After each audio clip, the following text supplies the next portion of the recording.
नमस्कार दोस्तों, आप सभी का स्वागत है आपके अपने YouTube चैनल बनी ब्रिलियंस पर। और मैं आपका साथी मोतीलाल। हम डिस्कस कर रहे हैं जेएफटी टैट की आंसर की, जिसमें जेएफटी टैट को डिस्कस कर रहे हैं। इसमें हमने साइकोलॉजी का सेक्शन अपलोड कर दिया है। इसमें हम हिंदी सेक्शन को अभी डिस्कस करेंगे। इसमें जो क्वेश्चन है वो मैक्सिमम कोशिश करूंगा कि सही उत्तर बता पाऊँ आपको। और अगर यहाँ पे जो है किसी क्वेश्चन में आपको लगता है कि वो क्वेश्चन का उत्तर कुछ और होगा, तो आप मुझे कमेंट में ज़रूर बताइएगा। ये कोई ऑफिशियल आंसर की नहीं है। ऑफिशियल आंसर की आपके टैट के कुछ दिनों बाद आ जाएगी। इसमें आप देखिए, पहला हमारे पास जो क्वेश्चन है, वाक्य के अंग होते हैं। तो यहाँ पे अगर हम बात करेंगे इस क्वेश्चन की, तो इस क्वेश्चन का जो उत्तर रहेगा वो क्या रहेगा? ऑप्शन नंबर बी यहाँ पे सही उत्तर रहने वाला है। क्यों? क्योंकि जो वाक्य के अंग होते हैं, कौन सा? एक होता है उद्देश्य और एक होता है विधेय। ठीक है, तो वाक्य के दो अंग होते हैं, उद्देश्य और विधेय। ये चीज आपने ध्यान में रखनी है। इसके अलावा नेक्स्ट हमारे पास जो क्वेश्चन रहेगा, नेक्स्ट क्वेश्चन हमारे पास है क्वेश्चन नंबर 62। क्वेश्चन नंबर 62 की बात करेंगे तो मुंह में राम और बगल में छुरी, लोकोक्ति का अर्थ है। मुंह में राम बगल में छुरी, लोकोक्ति का जो अर्थ है वो क्या है? चालाकी, ईश्वर के नाम पर छल करना, ऊपरी मित्रता, मन में शत्रुता, राम का नाम पापी भी ले सकता है। तो ऑप्शन नंबर सी, ठीक है, ऊपरी मित्रता, मन में शत्रुता, मतलब आपका जो बुरा चाहने वाला है लेकिन आपको ऐसे बताता है कि आपका बहुत बड़ा प्रशंसक है या आपका बहुत बड़ा साथी है। इसके अलावा नेक्स्ट जो हमारे पास क्वेश्चन रहने वाला है, क्वेश्चन नंबर 63। 63 का रहेगा, ऊंची दुकान फीका पकवान, लोकोक्ति का जो अर्थ है वो क्या रहेगा? तो इसका जो सही उत्तर रहेगा वो क्या होगा? नाम ऊंचा लेकिन काम छोटा। ऑप्शन नंबर सी यहाँ पे सही उत्तर रहने वाला है। ठीक है, इसके अलावा जो हमारे पास नेक्स्ट क्वेश्चन आने वाले हैं वो है क्वेश्चन नंबर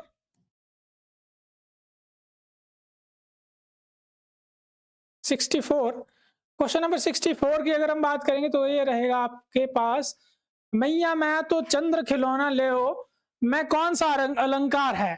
तो यहाँ पे जो चांद है खिलौना है, खिलौने का जो आप तुलना कर रहे हो या उसका जो रूप बता रहे हो, खिलौने का रूप कैसा बता रहे हो आप?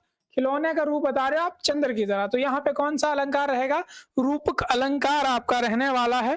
इसके अलावा नेक्स्ट जो हमारे पास क्वेश्चन है वो क्वेश्चन है हमारे पास 65। क्वेश्चन नंबर 65 बोल रहा है, श्रुत लेख का अर्थ है। श्रुत लेख का अर्थ है, श्रुत लेख क्या होता है? मतलब सुना हुआ, जो सुना है उसको लिखना जो है वो होगा आपका श्रुत लेख। ए ऑप्शन जो है यहाँ पे सही उत्तर रहेगा। नेक्स्ट है हमारे पास, व्याकरण के मुख्य भाग हैं। तो व्याकरण की अगर हम बात करेंगे मुख्य भागों की, तो इसका जो सही उत्तर रहेगा वो क्या रहेगा? ये चीज आपने ध्यान में रखनी है। इसका जो सही उत्तर रहेगा ऑप्शन नंबर सी यहाँ पे सही उत्तर रहने वाला है। इसके अलावा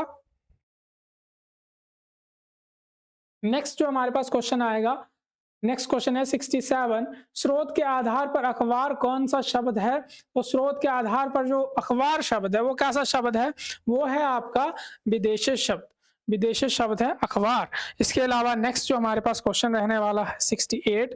क्वेश्चन नंबर 68 की बात करेंगे तो 68 जो बोल रहा है आपका, दूध का पर्यायवाची है। तो दूध का पर्यायवाची दुग्ध भी होता है।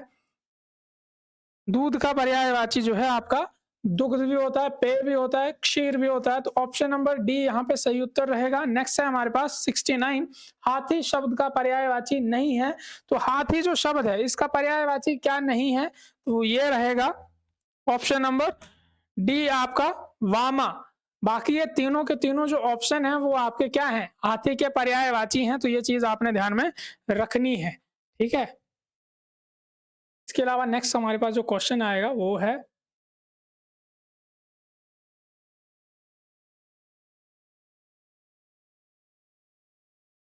Question number 70। क्वेश्चन नंबर 70 की बात करेंगे, क्वेश्चन नंबर 70 हमारे पास 15 दिनों में होने वाला, जो 15 दिनों में होता है उसको हम क्या बोल देते हैं? 15 दिनों में जो होता है उसको बोलते हैं हम पाक्षिक। ठीक है, सप्ताह होता है आपका 7 दिनों का, मासिक मतलब महीना, और चौमासा मतलब 4 महीने। तो पाक्षिक जो है, ये क्वेश्चन पहले भी पूछा जा चुका है टैट में ही, जेबीटी टैट में ही पूछा जा चुका है ये क्वेश्चन। इसके अलावा नेक्स्ट हमारे पास है वर्ण का अर्थ है, तो वर्ण का अर्थ अगर हम बात करेंगे, वर्ण का अर्थ आपका क्या होता है? रंग भी होता है, जाति भी होता है, अक्षर भी होता है। तो ऑप्शन नंबर डी यहाँ पे सही उत्तर रहेगा आपका।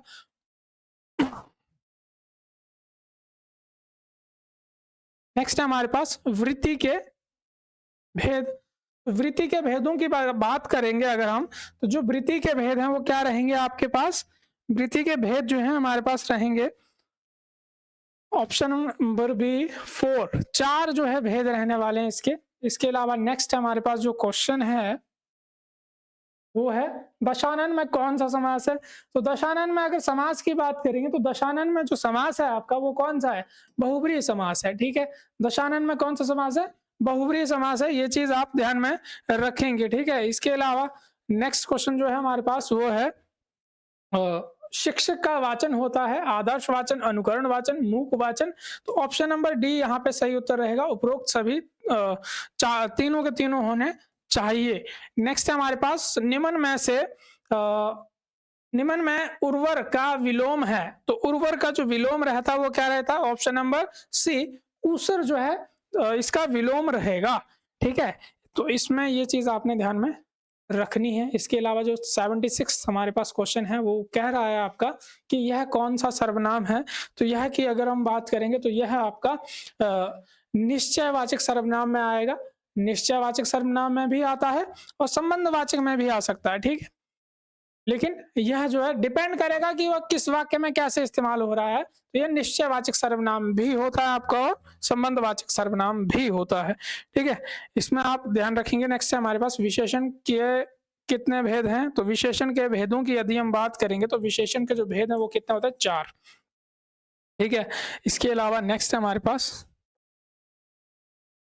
क्वेश्चन है हमारे पास विशेषण रूप जिस संज्ञा और सर्वनाम की विशेषता बताते हैं उसे कहते हैं। तो मतलब जिसकी विशेषता बताई जा रही है उसे हम क्या कहेंगे? उसे हम कहेंगे विशेष्य। ठीक है, जिस चीज की, जिस व्यक्ति की आप विशेषता बता रहे हैं उसे हम क्या कहेंगे? विशेष्य कहेंगे। ये चीज आप ध्यान में रखेंगे। नेक्स्ट है हमारे पास मोहन मकान देख रहा है, कौन सी क्रिया है? मोहन जो है मकान देख रहा है, इसमें क्रिया की बात करेंगे तो कौन सी क्रिया आएगी? सकर्मक क्रिया आएगी। मोहन क्या देख रहा है? मकान देख रहा है। इसके अलावा नेक्स्ट है हमारे पास क्वेश्चन नंबर 80। क्वेश्चन नंबर 80 की बात करेंगे तो इसमें है आपका कि अयोध्या के राजा दशरथ के 4 पुत्र थे, इसमें कौन सा पदबंध है? तो इसमें जो पदबंध है वो कौन सा है? संज्ञा पदबंध है। ये चीज आप ध्यान में रखेंगे। ठीक है, इसके अलावा नेक्स्ट हमारे पास जो क्वेश्चन है वो है रचना के आधार पर वाक्य डैश प्रकार के होते हैं। तो रचना के आधार पर जो वाक्य हैं वो कितने प्रकार के होते हैं? 3 प्रकार के होते हैं, संयुक्त वाक्य, मिश्र वाक्य और सरल वाक्य। ठीक है, इसके अलावा नेक्स्ट क्वेश्चन है हमारे पास क्वेश्चन नंबर 82। अध्यापक शब्द का सही स्त्रीलिंग क्या होगा? तो अध्यापक शब्द का जो सही स्त्रीलिंग होगा वो होगा ऑप्शन नंबर ए अध्यापिका। ठीक है, तो ये चीज आप ध्यान में रखेंगे। नेक्स्ट है हमारे पास क्वेश्चन नंबर 83। तो देखिए निम्न में आगत वर्ण है, तो आगत वर्ण की अगर हम बात करेंगे यहाँ पे आपका बिंदु नहीं है, तो ये जो है आपका जो है आगत शब्द वर्ण आ जाएगा। ये चीज आप ध्यान में रखेंगे। ऑप्शन नंबर बी आपका सही उत्तर रहेगा। नेक्स्ट हमारे पास जो क्वेश्चन है वो बोल रहा है आपका कि जिस सर्वनाम का प्रयोग किसी व्यक्ति या वस्तु का संबंध बताने के लिए किया जाता है उसे कहते हैं। मतलब जिस सर्वनाम का प्रयोग आप किसी व्यक्ति या वस्तु के साथ संबंध बताने के लिए कह रहे हैं तो उसे हम क्या कहेंगे? संबंधवाचक सर्वनाम कहेंगे। सीधी सी बात है। ठीक है, इसके अलावा नेक्स्ट हमारे पास जो क्वेश्चन है वो है काल के कितने प्रकार हैं? तो काल के जो प्रकार हैं वो कितने हैं? 3 प्रकार हैं। ऑप्शन नंबर सी यहाँ पे सही उत्तर रहेगा। ठीक है, नेक्स्ट हमारे पास आस्तिक। आस्तिक का जो है विपरीत आस्तिक शब्द क्या है? आस्तिक का होता है नास्तिक। आस्तिक का विलोम क्या होगा? नास्तिक यहाँ पे रहने वाला है। ये चीज आप ध्यान में रखेंगे। ठीक है, इसके अलावा जो नेक्स्ट क्वेश्चन है हमारा वो बोल रहा है कि प्रारंभ से लेकर अंत तक के लिए एक शब्द का प्रयोग होता है, वो कौन सा होता है? तो वो होता है अध्योपातन। ऑप्शन नंबर बी आपका सही उत्तर यहाँ पे रहने वाला है। ठीक है,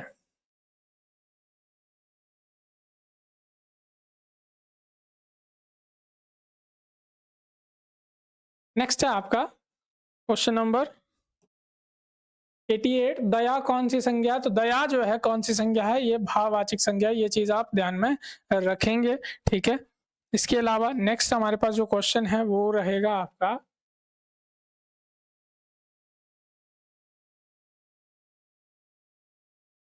पदनाम सदैव जो होते हैं, पदनाम सदैव होते हैं, तो पदनाम जो है आपके स्त्रीलिंग और पुल्लिंग दोनों होते हैं, ठीक है। ऑप्शन नंबर सी भी आपका यहाँ पे सही उत्तर रह सकता है।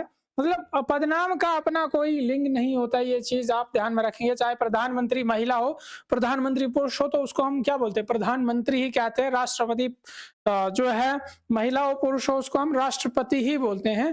तो या तो यहाँ पे ऑप्शन नंबर डी आपका सही उत्तर होगा, इनमें से कोई नहीं। मतलब आपका दोनों के लिए हो सकता है, स्त्रीलिंग में भी होता है और पुल्लिंग में भी होता है, ठीक है। यहाँ पे ऑप्शन होता उभयलिंगी, तो वो आपका सही उत्तर रहता, ठीक है। नेक्स्ट है आपके पास question number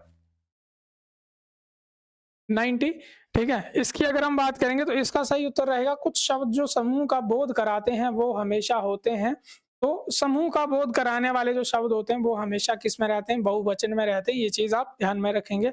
option number B इसका जो है सही उत्तर रहेगा, ठीक है। तो ये हमारा जो है हिंदी सेक्शन था, इसको अगर आपने सॉल्व किया है और इसमें आपको लगता है कि कोई क्वेश्चन जो है गलत डिस्कस हो गया तो उसे भी जाके आप जरूर बताइएगा कमेंट बॉक्स में।